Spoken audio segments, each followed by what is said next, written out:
Please remember me as someone who tried and tried very hard.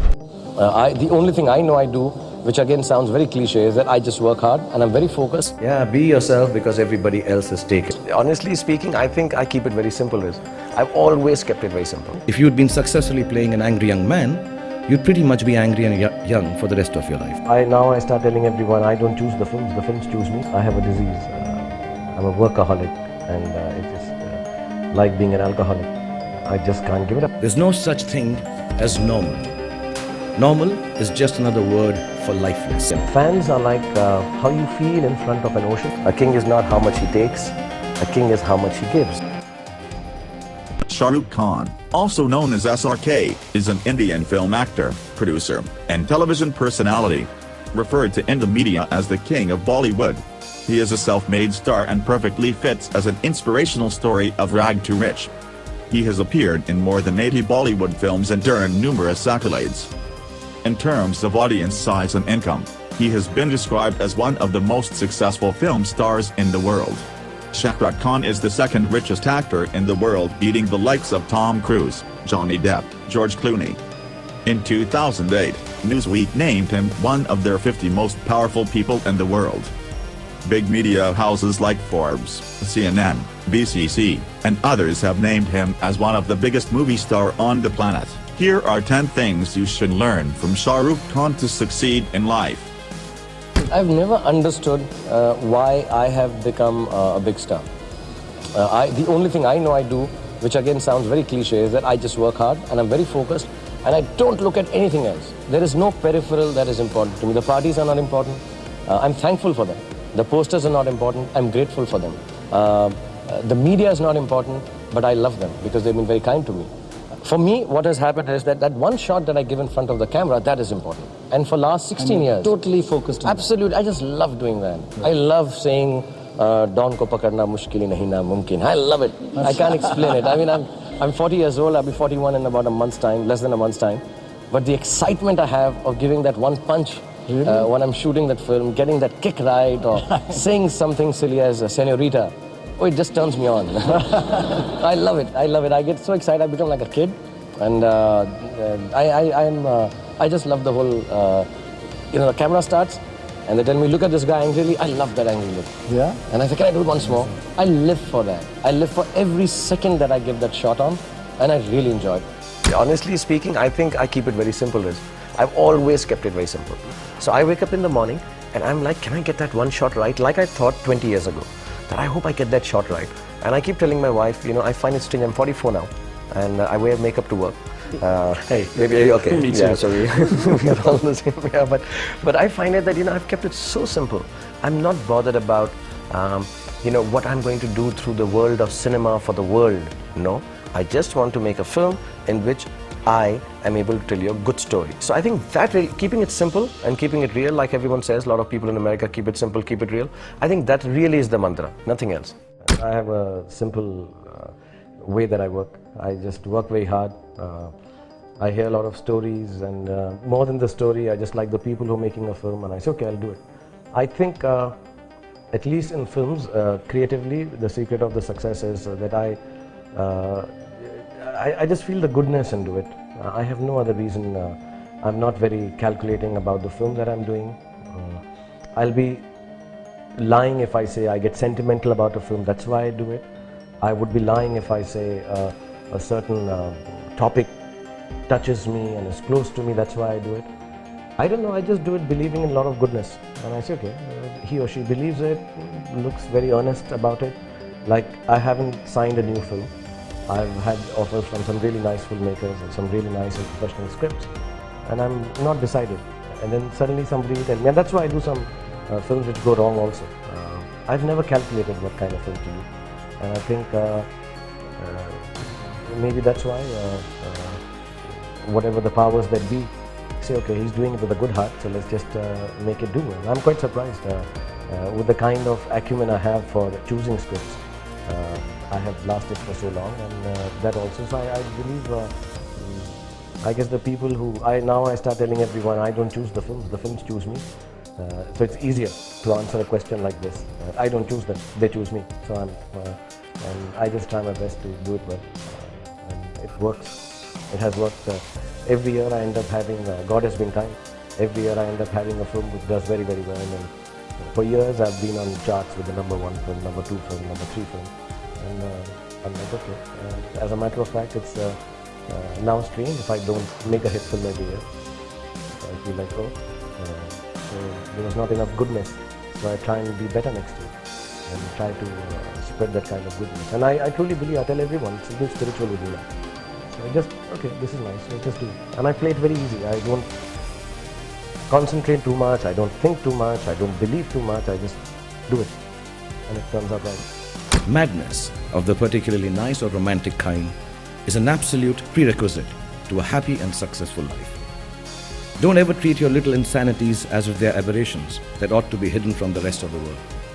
Acknowledge them and use them to define your own way of living, the only life you have. All the most beautiful people in the world, the most creative, the ones who led revolutions, who discovered and invented things, did so because they embraced their own idiosyncrasies. There's no such thing as normal. Normal is just another word for lifeless. Don't try to be someone else. You'll always find someone better, taller, cooler, handsomer, nicer, more talented, with better six packs. But please do not try to be someone else, because I think it takes away the two greatest gifts. When you try to keep up with others, it takes away the two greatest gifts life has given you. One is the freedom to fail and the ability to say with your head held high, I don't know. So, like someone again has said, I've taken a lot of quotes this evening to be appropriate. Yeah, be yourself because everybody else is taken. It's very important to be who you are and try and achieve things on your own, go by your heart. I know very truly I'm not a genius. I'm very clearly not gifted. And I know that the position I have reached is a position that should be given to a genius. It's not deservingly so. So the reason I'm good to fans or I believe in them is because one, I'm employed by them, so I'm like, thank you guys, you've been kind to me. So I'm returning that kindness. Or the second way to look at it is that, okay, listen, I'm really scared, don't go anywhere because I know I don't deserve it, but thank you so much. So, stick on. I'm just being, what do you say, I'm being kind to them for my own selfish gain. But whatever the case, I'm immensely grateful. I think it comes out of gratitude. It doesn't come out of any other reason. If I see on weekends, I have hundreds of people outside my house. Today, Sunday, a lot of people will come out in the evening, and I feel like going and meeting them all. My security with the gun says don't, but I want to meet them because I'm like I have to thank them. So I think fans are like how you feel in front of an ocean. Sometimes when you are so full of yourself, you go down on a beach and stand in front of the sea and realize how insignificant you are. And all the importance in your house, in your well-upholstered rooms, and your Louis Vuittons and your BMWs, and you're like, oh God, I'm so powerful. And then you go and stand in front of the sea and you realize you're such an insignificant nobody in the larger scheme of things. Fans to me are like that sea. When I see them, I realize my insignificance without them. I want to go and stand with them and say, okay, I'm insignificant, but thank you for making me so significant, for making me so special. But 20 years ago in the movies, roles were very clearly defined. They provided the security of your stardom in a sense. If you'd been successfully playing an angry young man, you'd pretty much be angry and young for the rest of your life. If you'd been a police inspector in 3 movies, odds were you'd be in the next 33 too. This applied to female actresses also. Wives were wives, seductresses were seductresses, mother-in-laws were mother-in-laws, and so on and so forth. Few actors would have willingly switched from romantic heroes to obsessively violent lovers. I took the leap not because I was particularly brave, but because a very dear director friend of mine sat me down and told me I was extremely ugly. And being ugly necessarily meant, I know.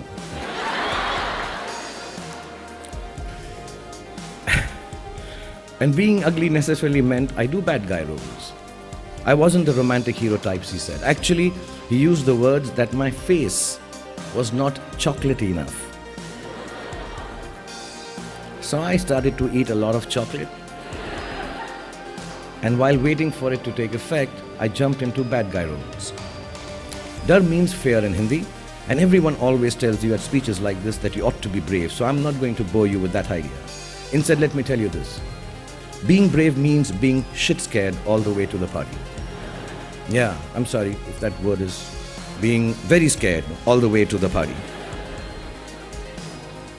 But getting there all the same and doing the funky chicken in front of all your teenage kids' friends anyway.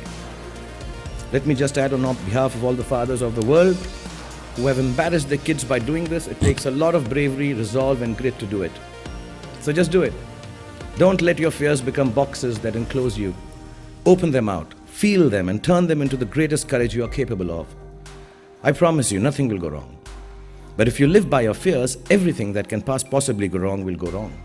And you won't even have done the funky chicken. I like to tell everyone and people who are young or even as old as I am that see, success is very subjective.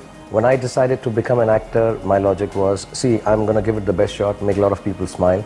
Along the way, what happened is I started making too many people smile. And I realized I don't deserve this. So I don't know how long am I going to last, but my wish and desire is that at the end of my career, I don't owe this to anyone, including the audience. I'm able to say, listen, I deserved it because I gave you back enough. People say I'm King Khan, which I think is a clever journalistic alliteration. But I truly believe a king is not how much he earns, a king is not how much he takes, a king is how much he gives. I believe success has no finish line, and so I don't think I have anything. I have a disease. I'm a workaholic, and it's just like being an alcoholic. I just can't give it up. I've been unwell for 2 weeks, and I feel unwell, so I can't go to work. Because I can't go to work, I get worse. If I sit in one place, I'm stressed. The reason I'm not fidgeting too much is because I'm unwell. Otherwise, I hate sitting in one place. Some work has to be given to me. My wife and my children keep telling me that, you work 20 years round the clock. Why are you doing this? I don't think I need the money. I don't think I'm greedy for more fame. I'm doing okay. I can do one film in 2 years and be happy with it. But I'm just not happy. I tell everyone, if I'm not working, I'm depressed. So I don't know if it's a curse or a blessing. Maybe at the end of it all, when we die, God will say, did you work? I say, yes, a lot. Oh, damn, you go to hell because I didn't want anyone to work. Or it would be, oh, you worked. That's really nice because I wanted everyone to work. So I don't know, one of them is going to be right. But I just keep working. I think I have this fear that you have very few days in life and you need to cram it up with a lot of things. You need to fit it with so many things in it that you don't have space for life. It should be like that. When I'm not working, I get lonely, I get depressed, I get sad. I don't drink, I'm not a philosopher, I'm not a poet, that I like loneliness. I hate being alone. And I hate being with people at times. I'm unsocial. I'm very odd with people. So what happens is I have replaced people with work in my life. Because when I'm working, I'm with a lot of people. And there are people I can interact with because somewhere there is a wall that I'm not interacting with them socially. I'm interacting them through this common